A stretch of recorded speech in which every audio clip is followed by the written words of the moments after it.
LV Rocks. Noise from Vegas.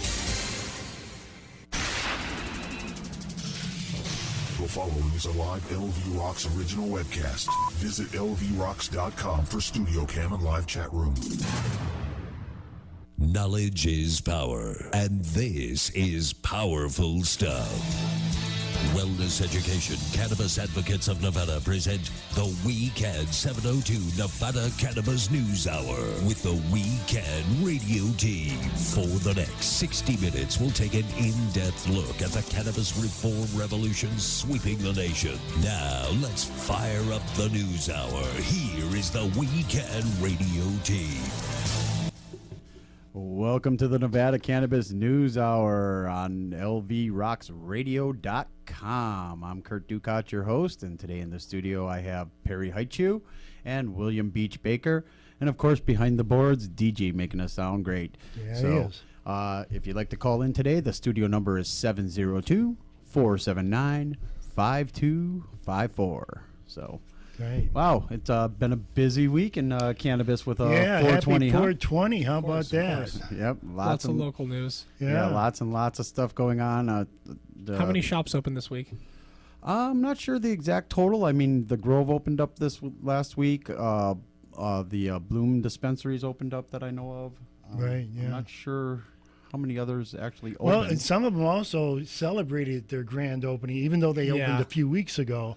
I think Sahara Wellness and a few others. I think Reef opened recently. There was a whole so bunch everybody of was kind of celebrating. celebrating. It was like a holiday. It really was. It was Well, quite it is a incredible holiday. for Vegas, you know, because we haven't officially celebrated it quite like this before, you know, with dispensaries. I think Bill Mayer, one of those celebrities, was talking about trying to get a petition started to make 420 like a real national holiday that's kind of unofficially celebrated. Because like he says, he's like, more people across the country actually take their time to celebrate this than a lot of other, phony holidays that we actually do celebrate. Right. So, out of all the things we take time out for, maybe we should do that. Or I don't know. I don't know if it really is there yet, but maybe once we cross that magic threshold of 25 states that are going forward and get a disproportionate Well, amount yeah, of the if we get to something. that place of a holiday, then we could have Tommy Chong on a $50 bill or something like that. I don't know. I mean, You got to be dead first. We don't want that. So, yeah, I don't think the anything's federal government's going to possible, go for that one. Yeah. But speaking of 420 up in Reno, we love our people up in Reno, and sometimes they're a little more advanced and forward than we are even, and they jumped the gun. They've got dispensaries up there and a lot of great things going on up in the Reno area. But they Sunday celebrated Earth Day. Earth Day was actually last Friday, but they celebrated it in their park on Sunday, and they actually had dubbed the Cannabis Clinic, which included Nevada Botanical Science and the Nevada Medical Marijuana Association and area dispensaries. Earth Day events were Sunday, the 24th at 11 a.m. in Idlewood Park in Reno. And we know that people have a lot of questions about marijuana, so anyone over 18 years old was able to go to the park and go to the booth, get some information, talk to these different scientists and doctors, and I think that's incredible. I think that's great. I hope by next year we'll do something like that, Well, they're doing something along those lines down here in Las Vegas. I mean, on Sunday, DigiPath Labs had their patient day, where it was educating the patients, and they had doctors there, and they had nurses there, and they had local groups. Weekend was there. There was also a few other dispensaries there and staff answering questions and informing the public about cannabis and its use in general. And then you could also take a tour of the labs if you went there. And that's fascinating. So keep an eye out for those events. We'll be posting more stuff like that if you want to see what the inside of one of these cannabis labs looks like. Well, some of them are quite I think that would be incredible. pretty cool. I'd like to take a tour of that. Like, I think it's a grow where you sort of step up and you kind of look down on the weeds, and it's like, ooh, so some of these are pretty cool. Pretty cool places, And even if you're not a patient, a lot of them open up, especially for their grand openings, they open up to everyone. Yeah. The public. Well, I'm just grateful that these places are willing to put themselves out there and attempt to actually build some community instead of just opening the doors quietly and doing their thing. So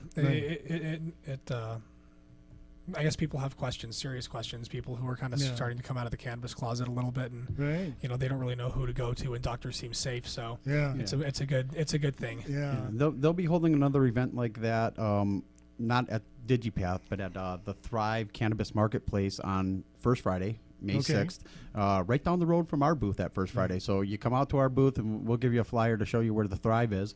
They're doing a preview celebration there. Sorry. There you go. And yeah, they're gonna Live on radio. Yeah, they're gonna have food and drinks and DJs and live entertainment. Is that a new shop that's opening? Yeah, a new shop that's opening, and this event is open to the public because they're actually opening for business on Friday, May 13th. So this is an event educating the public about it, and they're going to be doing tours of their facilities, and they're going to have on-site doctors and kind of a little more informal, more First Friday-ish because they're located right down there downtown on Commerce Street. So. Yeah, that'll be convenient because there'll be thousands of people walking around. So if you like an eclectic event with a lot of different art, a lot of interesting people, come on out the First Friday. It's 18 blocks of the Arts District. Yeah, and First Friday itself is getting a little smaller within that 18 blocks, but it's still a lot of fun, and thousands of people come out, and it's going to be warm. It's going to be wonderful. And come out and support us. Yeah, we'll be located behind the Arts Factory again this time, and we got lots of new product on the shelves. We've been stocking up, so if you come out, get your socks, your soaps. We got new dab tools, new cases, all sorts of stuff from a lot of wholesale places. So come on out and pick up some gifts for your significant stoner in your life, and help the patients in Nevada, because 100% of the proceeds that we get from selling these products we go to help patients with. So yeah, come on out the First Friday, have a little bit of fun. We're gonna have water at the booth this time because it is starting to get hot. So if you're out at First Friday and you need a drink, come on over to the weekend booth at the Arts Factory, cool off and have a drink, and talk with us a little bit. Yeah, and there's a lot of good food too. Yeah, lots and lots and lots. Lots of good food. So, there's a report coming out of Reno also. Did you see about Nevada did $229,000 in sales tax? Yeah, I heard about that. What time frame does that encompass? Is that since the program was initiated, since the first shop opened? Since it was legalized in July. Up until when? When were the numbers taken? Because like you said, a whole bunch of shops have opened just in the past week or two. A lot of them opened. This is I believe like in the last couple of weeks this report came out, so it was probably current up to that. These numbers, they may seem a little bit low compared to what we're hearing coming out of Denver or Colorado and Washington and that. Right. But you also got to remember that this is since it was legalized in July. The first dispensary didn't open until almost September, and there was only 2 or 3 in the game until the beginning parts of this year. Most of them that are open have recently opened. Right. So this number, when we look at it next year, is going to be considerably higher. Absolutely. And as we add more patients to the rolls every day. I think there was a blurb in there about how many patients are on the program right now also. They included in that. And I think somewhere around in 2014, we had around 5,600 patients. I think I got one of those stats here somewhere like that. And now we have over 16,000 patients. Right. And it's growing because I was reading. Just last month alone, they had 18 people on the waiting list. Well, 1,800 people on the waiting list. Wow. Do you think that's attributed to the possible ability to download it online and the speeding up of the process? Because most of the people are older people, and they're taking the time to get a license, And it's really perking the ears of the bureaucracy because they know what the age group and the demographics is. And that's a big voting block. Sure, of course. So they show up. When that voting block, the boomers and the older people and even the millennials, whatever, they start popping up, it's getting noticed. Yeah. It's getting noticed. Well, and for those of you who ask, where is all that tax money going? Out of it, $171,949 went into accounts for the schools, for our education. Yeah. So hopefully we can get Nevada out of that 50 spot and start us moving up the line there. And then about 25%, or about $57,316 went to the state health division. So, is that to keep the program itself going, or is that just to the health division? That's the health division to pay for the extra employees they needed to staff for the licensing and stuff like that. Yeah. Okay. So and that's been a little bit of a battle. It has. Getting extra people.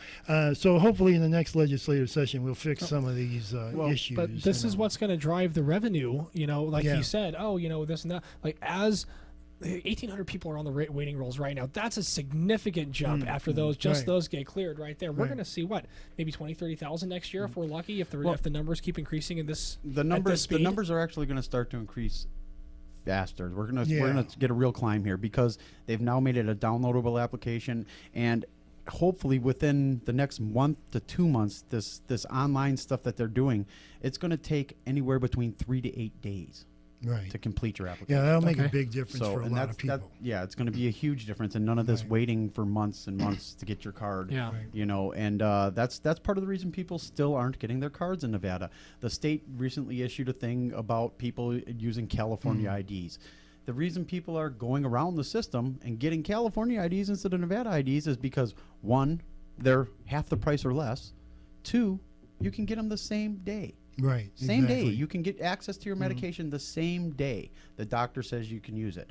Whereas as a Nevada patient, you got to wait on the state, and currently it's literally taking a month to 2 months is what it's averaging. So they're shooting themselves in the foot. Yeah. Yeah, they are. And there's no reason to do that. I mean, they have the technology to do this. Oh, sure they do. They just don't want to do it. I think it's going to cost them some money. It's just like the DMV and all the crap they've been going through, you know, the lines and all the different programs they've been trying to institute now, and do it in advance and do it a text message and stuff like that.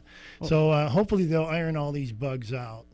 And also the word about reciprocity, you know, as more shops are opening, they're going to do more advertising, and it's just going to become like a snowball. And I'm just hoping that a lot of these tourists coming in are actually going to be able to have the word gotten out to them legally that these dispensaries are here and available for them. I'm not sure that a lot of these people are even aware of what's going on. Well, right now they claim that 60% of the business dispensaries are getting is out of state. 60%. So they're definitely getting the word out. And as we know, on any given day, there's more people in Las Vegas from California than any place. Sure. And they're our best word of mouth advertising. Yeah, and then you got companies out there like 420 Tours, where they have their limos that have on the top dispensary tours driving up and down the strip. They have people out on the strips wearing T-shirts that say "Ask me about legal weed," and so that they can get them to these dispensaries, because these people don't know where they are.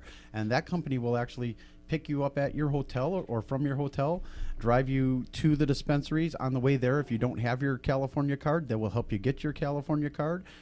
Take you to a couple dispensaries, and then drive you back to your hotel when it's done, and you're good to go. Yeah. So, and this is part of the thing that the state's complaining about.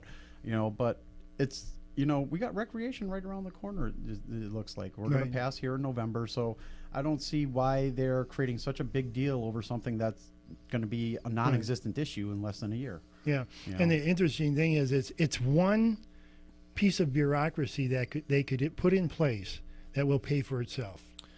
That's I funny mean, you they're would say. going to generate billions and billions of dollars.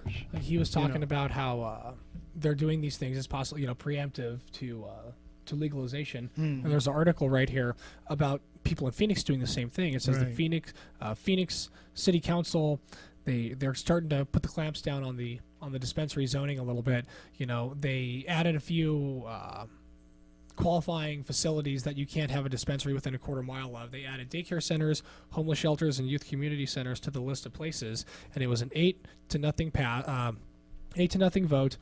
And all these changes are moving swiftly through the city process as Phoenix prepares for the possible legalization of recreational marijuana through a statewide voter initiative. Now, what that's telling me is that these entities are expecting it to pass. Right. Obviously, because if they didn't consider it a serious threat, Right. they wouldn't be addressing it, and they would just let it slide. Yeah. So, That's I guess we interesting. could take that however we want. We can say, oh, well, this is terrible. Or we could see it as a sign of things possibly to come.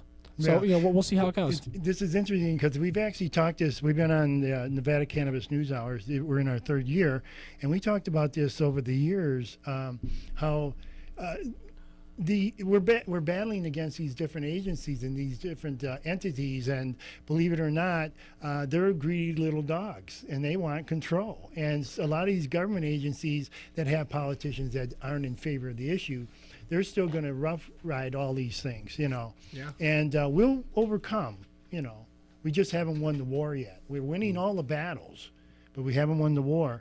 And so rest assured, given time, the citizens are going to demand that they change these things or toss the bums out, I hope, And so we're all fighting it, And it's close to our border. I think what's going to happen is Nevada's developing a pretty good system. It's very tight controls, not a lot of pesticides, not a lot of problems in our industry yet. And I think Arizona and some of the states around us are going to look at what we're doing. We're all learning from each other, and hopefully we'll develop a really good program. No doubt. Maybe someday we'll get. Someday we'll have the ability to do interstate commerce, and that will be a beautiful thing. Well, considering all that's these the legal idea. States are slammed right next to each other. They're all on the West Coast, damn near. Yeah, it's just like the driver's license thing back in the 50s and the 60s, and the states started getting uniform driver's license. They had to figure out how to get a national parity, So basically, they had to have a federal standard. Right. And so eventually, out of all these models, we're building that. And That's standard, somehow we'll come up with something that works. And that way we can have real reciprocity across the nation. No doubt. So we're about ready to take a break here very soon. So I want to make sure that you all know who our sponsors are and, go out there and support these people. These are the people that make this show possible for us. We have Nevada Pure located out there on Boulder Highway. Really good people out there, great medicine out there. Sahara Wellness on 420 East Sahara.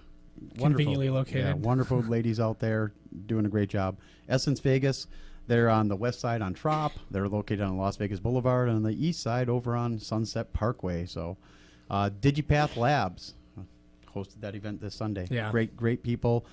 Keep in touch with us, so we'll see what's going on with them. And gettinglegal.com to get your medical marijuana card. So with that, we're going to go into a break here, and we'll be back with our guest, Dr. William L. Courtney. Originating from Las Vegas, Nevada, you're listening to LV Rocks. Noise from Vegas.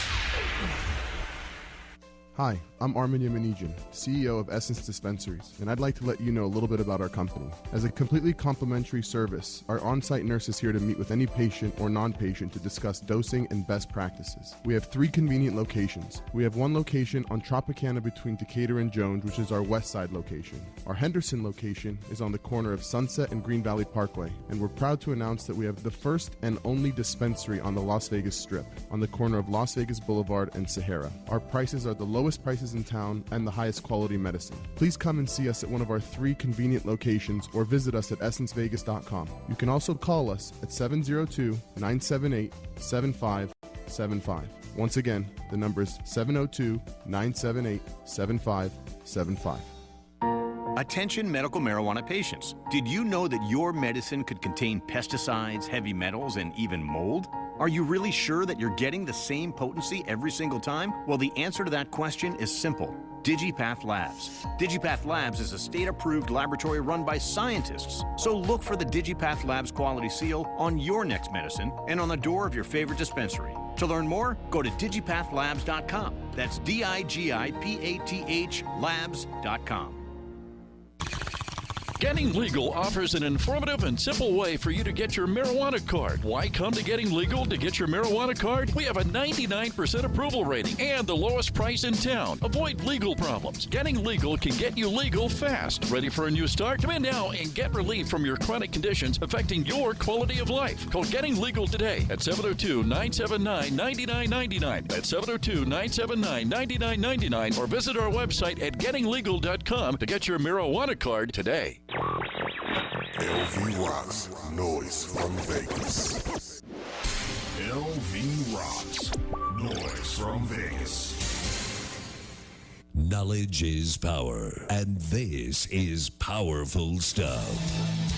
Wellness Education Cannabis Advocates of Nevada present the We Can 702 Nevada Cannabis News Hour with the We Can radio team. For the next 60 minutes, we'll take an in-depth look at the cannabis reform revolution sweeping the nation. Now, let's fire up the news hour. Here is the We Can radio team. Welcome back to the Nevada Cannabis News Hour. We have our guest on the line today. Our guest is Dr. William L. Courtney.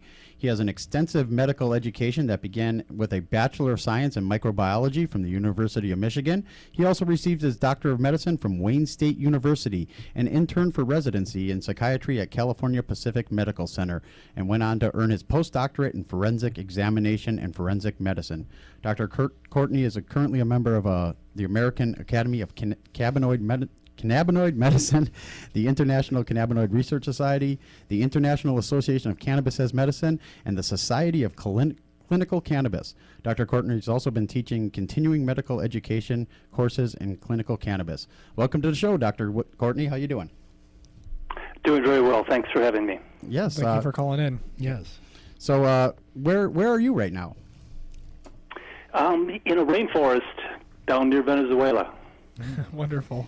Yeah. Sounds beautiful. Very good. Sounds like a beautiful place. So, you've done a couple of documentaries, The Raw Truth with Dr. William Courtney, and I also saw a thing, Leaf, just recently about the powers of raw cannabis and juicing.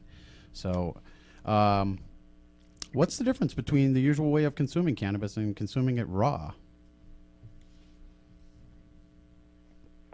Hello? Yes, the volume is pretty low. Could you speak up a little bit? Yeah. What would the you advocate for the use of raw cannabis? What's the difference between consuming it raw and the normal way that people usually consume cannabis?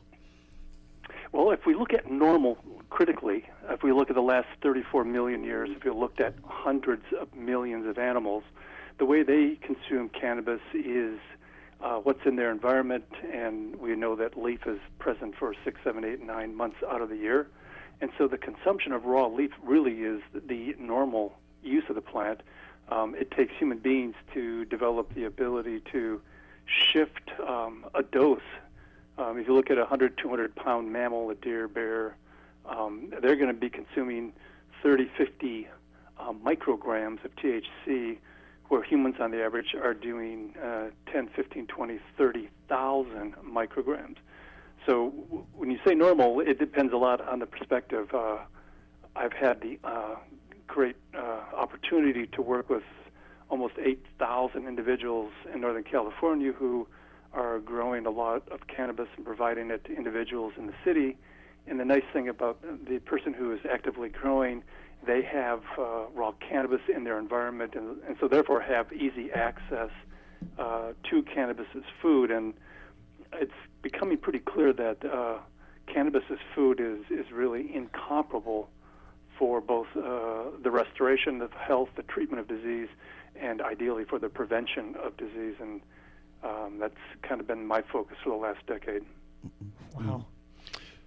I've never heard anyone put it so plainly before. I've never really experimented with it, to tell you the truth. Well, I'm missing you, William. Sorry. I've never heard someone that has put so much research into this before. What led you to experiment with this originally? Why did you choose to investigate this over more traditional forms of cannabis usage? Because my practice was in Northern California, Mendocino, Humboldt, Trinity, where all those communities are very active in growing cannabis. And so I had access to patients that had been using cannabis for salves and topical and tinctures, and had been drying and consuming it dry. And it was at a conference in Saint Savoie, Canada, that I learned that the terpenes, the aromatic, the smaller molecules, the 10 to 15 carbon molecules, which are so volatile that they drift on the air. So when you walk up on a plant that's in bloom, you can smell it hundreds of feet or further away. Those are the terpenes that are just that are floating on the air as they move away. Well, those molecules are very, very important. And so at that point, we decided to switch from dried leaf to fresh leaf to capture and retain that terpene content in addition to the cannabinoid content. Very, very interesting. Thank you. So I was watching a couple documentaries just recently. Actually, we have you on our website from an article back in January. This is a family business for you?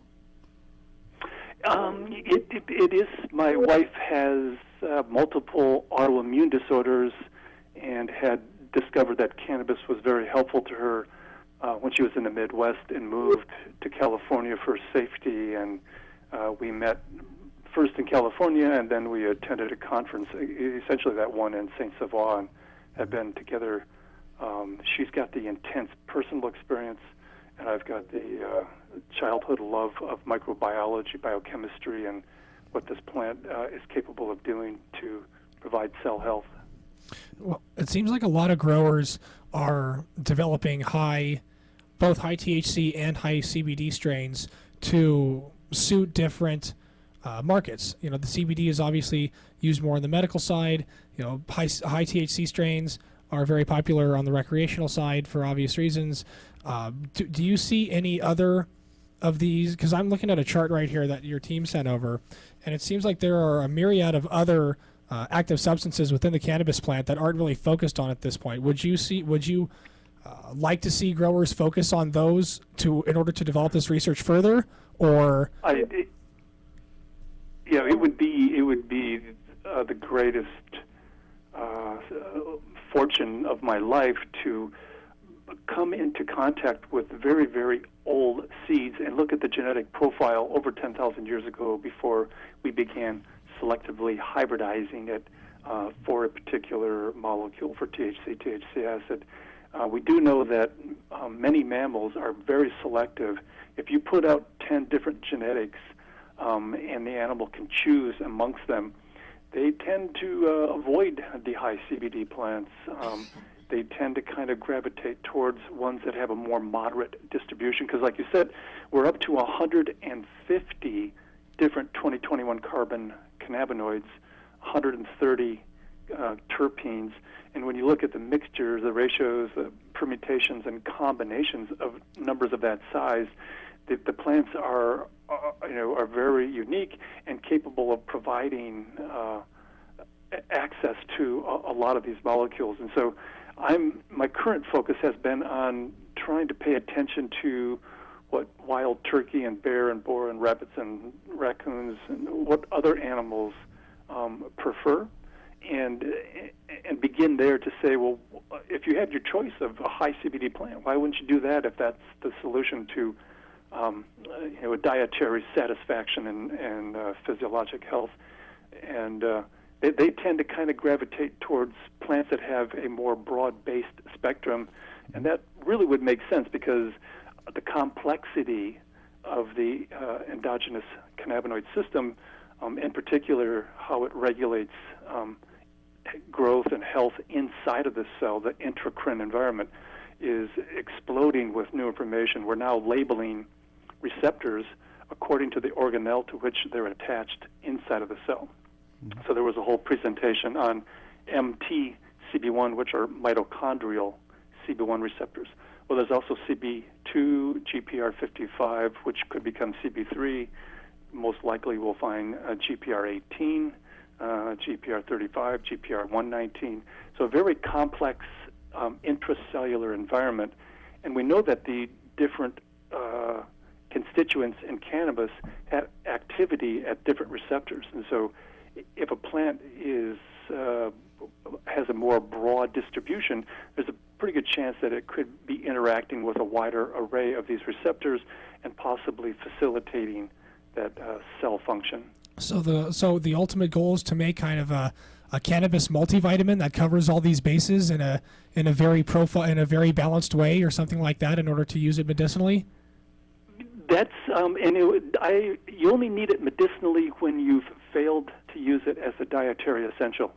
Probably is no other food substance on the planet that is as important in the diet. Does not take a lot. Has to be living or fresh, because heat and aging and drying radically shift the profile of the chemistry in this plant. But if you're willing to use it the way you use arugula and spinach and romaine and broccoli and kale, if you're willing to just use it as a leafy green product, it's sweeping in its ability to provide cell protection and enhance cell function and cell health.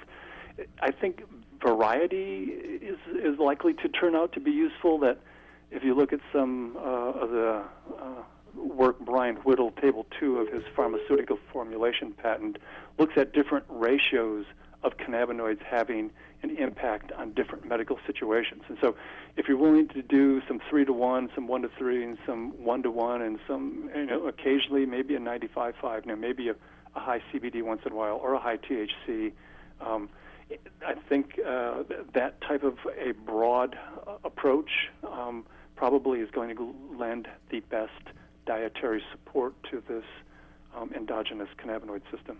So not only should I be adding my raw cannabis leaves to my smoothies in the morning or whatever I make if you're juicing, but I should be adding a variety of cannabis leaves. Don't stick with just one. Mix it up a bit.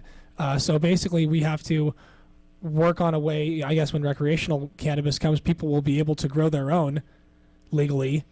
Yeah, and that could lead to basically growing what you perceive as food or herbs in addition to your medicine, and eating it as food as well as consuming it. This is, I mean, it's just so different for me. I'm sorry I'm repeating myself over, but I'm just having a... But it really is, I mean, you hit it right on the head. I have a lot of patients that are using sprouts and microgreens in the off-season, because you can grow those in the window without fancy lights and equipment. Yes, sir. You can, if you go to North Korea, you can get raw cannabis at the grocery store, which is where it belongs. What? It is a leafy green vegetable that protects the cells of your body in a phenomenal way. There's a series of interesting articles on survival kinases, which are an enzyme that mediate the transfer of a message that arrives to the plasma membrane around the outside of the cell, takes that message and turns it into a cell product. An increase in thyroid, a decrease in thyroid, it can direct a cell to divide, or the cell can rupture in apoptosis and die. So these classes of enzymes that the cannabinoids impact have an incredible influence on cell function. And it's interesting that an incredibly low dose of these cannabinoids change these enzymes, and these enzymes, once altered, can continue to provide benefits for not 7 hours, not 7 days, but for 7 weeks. I mean, an incredible long-acting shift in cell protection. We're talking protection from carbon monoxide poisoning, from ischemia, which is what a heart attack or stroke is, where you decrease blood supply oxygen and you have cell death, from PTZ, which induces seizures, it blocks that, from pentobarbital, which is an anesthetic that produces neurologic deficits, protects you from those, protects you from inflammation, from LPS, MDMA excitotoxicity protects you from that. So you have this incredible broad array of cellular protection provided when you consume cannabis in the same dosage schedule as other mammals our size. So when we say other mammals it's a humbling approach, but it's one that has tremendous benefits once you include cannabis as a leafy green vegetable in your diet. And I was watching a couple of your videos. You recommend like an average dose of what, 2 small flowers and 15 leaves a day? That was a little while ago. I mean, that's the problem with the internet, is that there's stuff from 2006 and 7 and 8 and 9, 10, 11, 12. And I am responsible for encouraging, when we were pursuing the 600 milligram, which was the dose that was an investigative new drug dose for the treatment of psychosis and Parkinson's, maybe based on the 5 milligram per kilogram body weight. But some more recent research is showing that rather than 1,000 micrograms, we're down there towards 100. And that 100 micrograms having an effect for 2 months really could be broken into 20 to 30 micrograms over that 2-month period, which would sustain the benefits of dietary cannabis on cell health in a more incremental fashion. Well, is there, Doc, tell me this, is there a place where you can actually, there's a lot of dispensaries around, obviously, but is there a place where you can actually get some of the good juices and some of the good cannabis products that you're talking about? If you go to Washington, D.C., District Growers is an organization that provides 4 or 5 different cold-processed raw cannabis juices mixed with mangoes or vegetables. There's actually 3 or 4 companies that are beginning to move into the raw cannabis, but the we can approach has got to kick into overdrive and become the we must approach. We must protect the right to cannabis as food.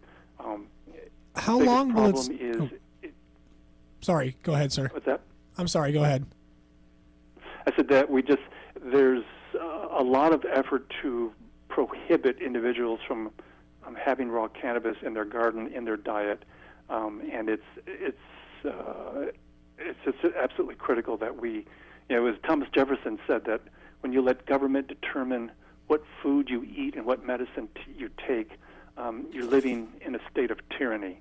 And this is a leafy green vegetable with phenomenal ability to prevent disease, and that probably is its biggest problem, is that if you prevented a lot of disease, you would shift the character of a $2.8 trillion industry that really kind of likes the treatment of disease, and in the absence of disease, you don't have a lot to treat. And so there are very, very, very powerful forces that are trying to prevent raw cannabis from becoming available. Like I said, North Korea, it's available at the grocery store. North Korea refuses to have a central bank, which enslaves every member of society by collecting a third of their labors in the way of interest for your housing. So sometimes we may not have an accurate picture of we may have certain colors painted for us. Well, there's a very strong effort to paint raw cannabis as bad. President Obama came out against raw cannabis. The National Drug Court has come out against raw cannabis. How can you be against a vegetable that sustains cell protection, cell health, and prevents disease?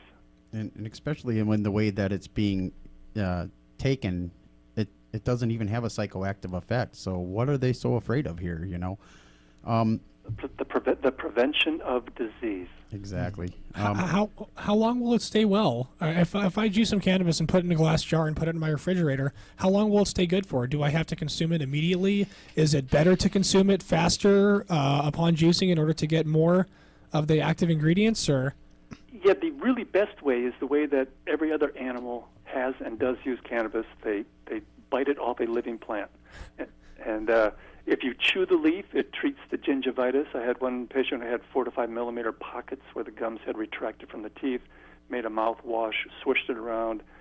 There are incredible number of antibacterials in both the cannabinoid and terpene classes, and went back to the dentist and the gums had reattached. So chewing the leaf is a little rough because the flavor and texture is a little unusual. The results are stunning. You can take a bite of jicama or radish or carrot. You can mix it with the vegetables to kind of buffer some of the flavor and texture. So the fresher it is, the better it is, because those terpenes, those aromatic molecules, get sucked out by frost-free refrigerators and freezers. So if you do juice it, seal it up very tight to keep the terpenes in the drink. But like I said, ideally, you take it off the plant and you chew on it or immediately consume it. Obviously, if you juice it, if the glass is clean and sterile, you've put boiling water in it and poured it out, and so you don't have a lot of maybe bacteria in there, and the vegetables are relatively clean. It can last quite a period of time. I mean, like days or longer. But it's like we don't do that with our arugula or our romaine. Let's juice the romaine, put it in a glass, keep it for 4 to 5 days. It's a matter of the biggest issue with raw cannabis is access, and access equals convenience. If you can't get a hold of it, it's not convenient, and you tend to kind of say, well, it'd be really nice, but dispensaries generally don't want to carry raw cannabis because it's refrigerated, it becomes like a food product. You got probably other public health issues. You'd rather just sell a little bit of dried bud and make your sale and go forward. But if we could move raw cannabis into the grocery store where it belongs, they've got the ability to refrigerate and to transport. But I used to be hopeful for that, and now I'm fearful that they really, really, really do not want to allow Americans to have access to dietary cannabis. Yeah. Well, we're just about time for our second break. We'd like to thank you for joining us, Dr. William Courtney. Do you have a website where people can find out some more about what you're doing? I do. If you go to cannabisinternational.org, if you've had raw cannabis, there's a forum. We're asking for people to kind of put their stories up there. You could send me an email at courtney@mcn.org. And I do consult with patients the world over, from South Africa and Slovenia to Japan, and so I'm available for individual consultations. And we're down here in this tropical island. There's 100 medicinal and dietary plants that we are so excited about learning more about. And just as I said, it's we must protect raw cannabis. It really is. It's a miracle plant. An unacceptable thing to allow that to be removed in the name of food safety or whatever language they're going to spin, because it really is. It's just so amazing for everything from a healthy mouth, which leads to a healthy body, to cellular health and cellular safety and protection. And please commit to standing up and insisting that dietary, non-psychoactive, low-dose raw cannabis remain available or be made available to all 7 billion people on this planet. Yes, amen to that. Yes, thank you very much. And thank you for being on our show. And I'm definitely going to try this with my next harvest. So. Yeah. And it really is. There's a lot of information at Cannabis International. You're looking for the veg side of it. There's a very little production first 30 days, mounts in the second month, peaks at the end of the third day, 80 to 90, falls off sharply as it goes into flower. So the raw leaf is stronger in the veg phase, but wild animals eat it across its whole life cycle. So once again, I would ignore Dr. Courtney and go with what the wild animals in your neighborhood are doing. And so stop feeding all those leaves that I pull off and veg to my chickens and start eating them myself, is what you're saying? Oh my God! Yeah, give them the bud, you eat the leaf. All right. Well, thank you very much. Okay. And, we're going to go to break now. Thank you. Yeah, thanks for having me. Thank you. You bet. LV Rocks, noise from Vegas. Originating from Las Vegas, Nevada, you're listening to LV Rocks, noise from Vegas. Getting Legal offers an informative and simple way for you to get your marijuana card. Why come to Getting Legal to get your marijuana card? We have a 99% approval rating and the lowest price in town. Avoid legal problems. Getting Legal can get you legal fast. Ready for a new start? Come in now and get relief from your chronic conditions affecting your quality of life. Call Getting Legal today at 702-979-9999. That's 702-979-9999. Or visit our website at gettinglegal.com to get your marijuana card today.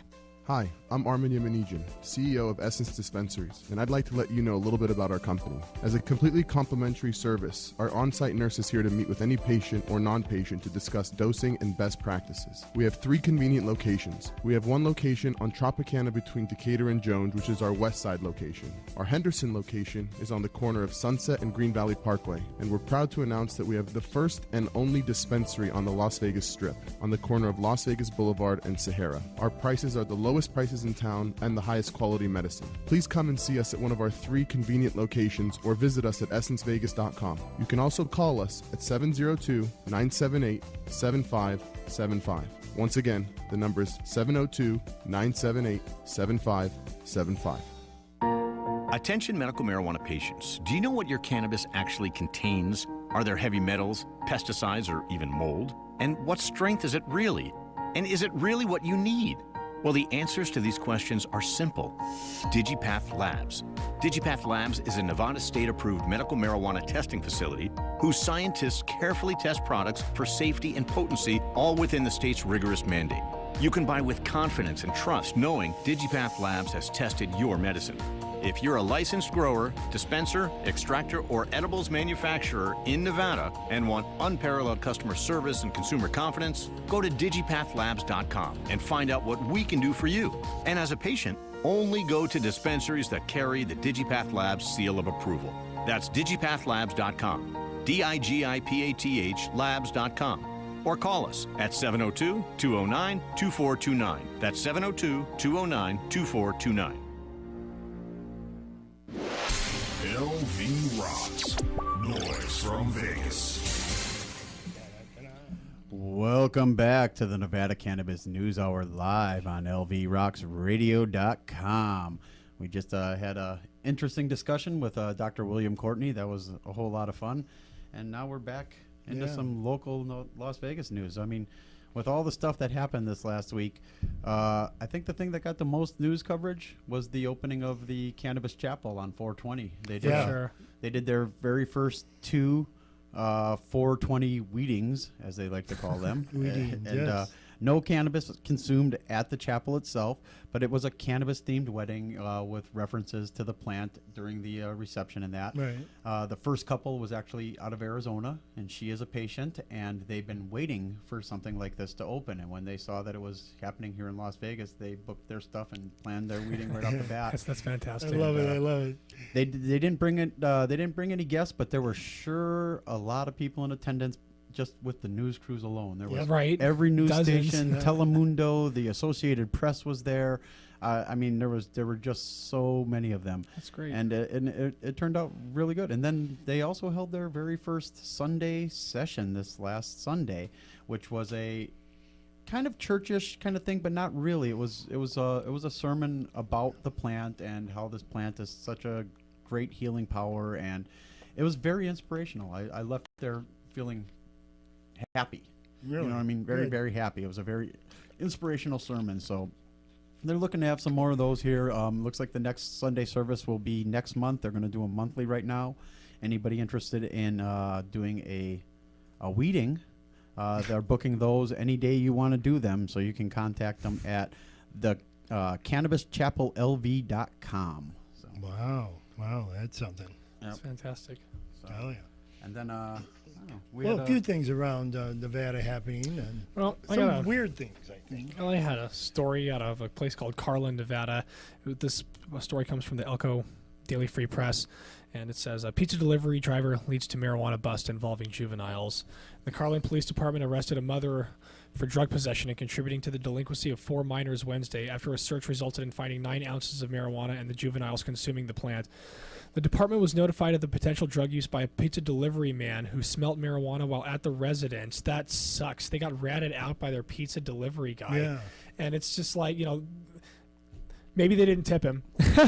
Yeah. But really, it's like, what if she was a patient? It doesn't even lead into did he see the kids or anything like that. All it says is he smelt marijuana and called the cops. Well, this is a medical cannabis state. Yeah. What if she happened to be a patient and all of a sudden had the damn cops knocking on her door, and stupidly she said, yeah, you can come search the house. No, why would you do that knowing you have over half a pound of weed in plain sight, or obviously where they could come find it very quickly, and not giving the kids warning, hey, the cops are here, you might want to put that out. Like none of that. So it's hard to feel sorry for some people in that way, but still it seems a little ridiculous on both sides, on all sides, really. The pizza delivery guy for being a narc, the cops for looking at it, and the mom for giving the kids weed and allowing it to go on in plain sight. It's all ridiculous all the way around. Right. So. And they actually caught the kids in the back room. Yeah, they caught them in the act. With a bong and a gram or whatever, and 9 ounces of other weed. I mean, the lady's just downright stupid. Yeah. She's just downright stupid. They even let them ridiculous. search the house and everything. It's stupid. Right. Well, we had another what they call grow house bust last Tuesday, right after our show, and it was originally reported out on the southwest end of Vegas, a house, and they said 25 plants, and now all of a sudden they're saying 50 plants. Of course, I saw the pictures of the bust on the news station, and it was literally 2 to 3 lights and less than 25 plants. Yeah, and what they were showing there was, in my opinion, not a grow house. It looked like a patient grow. The equipment wasn't grow house quality equipment. It was janky old stuff. Yeah, it was stuff you find on Craigslist, or you get handed down stuff. It it wasn't top of the line stuff. They didn't have carbon filters scrubbing the air. They had ionic breezes to try to clean the air. This is not a professional grow thing. Right. This is somebody with a couple plants. Patient level is what it Right. was. Yeah, but And we if haven't you heard had whether two it was. patients in a house, you could have 24 Yeah, but plants. we haven't heard whether it was a patient or not, Yeah. or any of that. We haven't really gotten that word down yet No. because they don't. But it is interesting Or, because what led them to it. yeah, right. Well, they rarely right. say that. So. But there's not that many busts in the news as much anymore of patients. So when they have these, they really do exaggerate an awful lot, don't they? Yeah, so I mean, we'll have to see what more comes out of that. Yeah. They said the search lasted into the evening, and they found 3 pounds of finished product and more than 50 plants. As I say, I looked at it on the news, and I saw the piles of the stuff that they'd pulled out of the house, and it sure looked like more like a home grow for a patient than a commercial scale operation of any sort. Yeah, and I know you think 3 pounds is an awful lot of weed. Yeah, if you're having a party, it's an awful lot of weed. But the truth is, I'm a chronic patient, and if I only smoked bud, I would be smoking 8 pounds of weed a year. Okay, as a chronic patient, you figure it out. That's 1.25 ounces of weed a week. You know, I mean, do the math, and some weed doesn't go as far as others, and so on and so forth. And if you're making oil and butter and all the other things, you're going to even use more, for God's sake. So 3 pounds for 2 adults and people in a think house that's, really oh my God, you're going through an ounce and a half a isn't a week. That's a ton. lot, but that's not really a lot of Because weed. you might It have goes- one big harvest and get 3 pounds. out of it. It goes much faster than you think because Yeah, it you've does. got the 3 months between your harvests, generally, and I with 2 patients in our house, we can harvest out close to a pound, and within 3 months we're like scraping the bottom. Yeah, If you're that's what I smoking, mean. if You know you're what I mean? So smoking when you a have a gram couple of flowers people, a day, which so- is like not much. If you're smoking a gram of flowers a day, that's 28, Right. like a 30 gram, an ounce per month Yeah. or more. Yeah, Yeah, your and that Whitman goes sampler box fast. is 3 pounds. You could eat that the whole damn thing, And that's legal. Though. and that's legal. Yeah. And it might be sinful too. And if you're using But it, it's if you're legal. using it in edibles and that, it goes a heck of a lot. Yeah, heck of a that's lot. what yeah. I'm saying. If you're cooking and making butter and stuff, oh my goodness gracious, you're going to go through an awful lot of it. Yeah. Product. I mean, just smoking pure bud, you'd be rationing it out. But that's what we do here on the Nevada Cannabis News Hour. If you're new to us, because we do have a lot of new people at this new radio station, and we welcome you. We're a nonprofit patient advocacy group here in Las Vegas and all of Nevada, and we've been at it longer than anyone else. We've changed the law. None of us get paid. We're nonprofit, so if you want to donate to us, we sure appreciate it. And, of course, support LV Rocks Radio and all our sponsors and everything else. But you can go to weekend702.org. and check us out and get to know us and join us at some of our events. Yeah, and when you come out to our events, a lot of these events, they're for our members, but you can purchase a temporary membership for the day. Depending on the event, they're either $10 to $25 for a temporary membership. All of those proceeds goes to help patients who can't afford their cards, people that are disabled, veterans, people on Social Security who can't work, that can't come up with that $250 a year to get their card all at once. Right. So what they do is they apply through us, and we get doctors to donate visits to us, and we donate them right back to the patients, and then we help them with their state fees so that they can get onto the program completely for free or at a very nominal charge. And it allows them access to this plant that they wouldn't have access to otherwise. Right. So that's what we're out there doing on a day-to-day basis, and then educating you. Right. Plus, we're fighting for your rights, too. We have workshops. We have job fairs. We've got all kinds of things going on. We try to have good guests on, a lot of sponsors and doctors and things like that. But we also have politicians on because we know we have to woo them. And so we're tripartisan, so we kind of support them all, anyone that supports us. So go to weekend702.org, get to know us, and join us at some of our events. We're all over Facebook, Twitter, everywhere. Absolutely. Okay. And join us on Meetup, meetup.com. It's the Las Vegas Medical Marijuana Meetup. You'll find us on there, and you can get a calendar of all of our events. They're also on our website. Meetup, they'll email you our events, and keep an eye out. We don't have them up yet, but we're planning a potluck next month in May, a potluck in June, and then a big pool party, our 8-year anniversary party in July. So, and I've got a couple things I need to bring to the board on that. I think we might this one may be on the same level as the 420 party that we just threw. Wonderful. Yeah, So- they are getting more popular. Yeah, they're getting better and better every time. Yeah, Right. exactly. So, get out there, support us.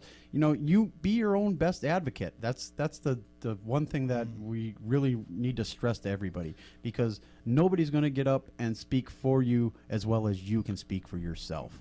So, The first word in activist is act. Yep, exact. So don't just sit back on the couch and expect everybody else to get these laws changed. If it's something that you're not happy with, contact us. We'll help you. We'll help you get up there. We'll tell you the right people to get to. Get these laws changed. The more people that write into these, to our assemblymen and senators and the people in charge, and actually call right in and get in front of them, the louder our voice becomes. Yeah. Because they're like, geez, every day I turn around, there's more people coming to me about this topic, and eventually they have to listen. So that's kind of what we're about here at WeCan is get out there and fight for our rights. This plant, as Dr. Courtney said, we need to protect it. This plant is a plant. It's a flower. You know what I mean? This is not something that the government should be regulating on us, telling us anything that we should be doing with. This should be an open thing, just like growing tomatoes. Yeah, absolutely. As he says, Absolutely. it's a vegetable. It's a I think they nutraceutical. should look at it that way, and I've always thought they should look at it as a vegetable, as a piece of lettuce, or anything you're going to consume. Yeah, into but your people body. don't perceive it as food. Even me, I've been a consumer for a long time, and I've been aware of cannabis juicing before, but wasn't aware of the beneficial qualities of it. It's just we have to start changing people's mindset to say that it is food. People joke, you're like, yeah, it's food, whatever, it's weed. No, it's not. It is more than that, and we have to start, I guess, educating people. Do what we do best. That's right. Really, absolutely. And if you have any good stories like that about products or certain things that work for you, we certainly like to know about them. And then we might do a little research, and who knows, we might have you on the air, or maybe the person that makes that product or whatever. Yeah, go ahead and contact us through the contact button on our website, wecan702.org, and we'll get your email, and we'll get back to you, and maybe we'll have you on the air or just tell your story. So Right. And you can always call us in, too, because we do have a live studio line. So next week, we'll put that out again, and we'll be here, same time, same station. Yep. And you can always, if you miss an episode or you want to see, you can look at our archives on wecan702.org and watch all the previous shows are on YouTube. All right. And with that, be sure you check out our sponsors, Nevada Pure, Sahara Wellness, Essence Vegas, DigiPath Labs, and Getting Legal. And make sure to come join us this next Friday at First Friday. It's going to be a lot of fun. Lots of great products out there. And we look forward to seeing everybody at our events down here in the future. So with that, been a good show. Thank you, guys. And we'll see you next week. See you on the radio. Originating from Las Vegas, Nevada, you're listening to LV Rocks. Noise from Vegas. Nevada Cannabis News with Kurt Dukach, Perry Heichu, Michael McCullough, and William Beach Baker. Live Tuesdays from 3 to 4 p.m. Pacific Time on lvrocksradio.com. Nevada Cannabis News features news about what is happening in the cannabis industry around the world. We feature guests such as politicians, police officers, medical marijuana establishment owners, industry experts, doctors, canna celebrities, community leaders, and more.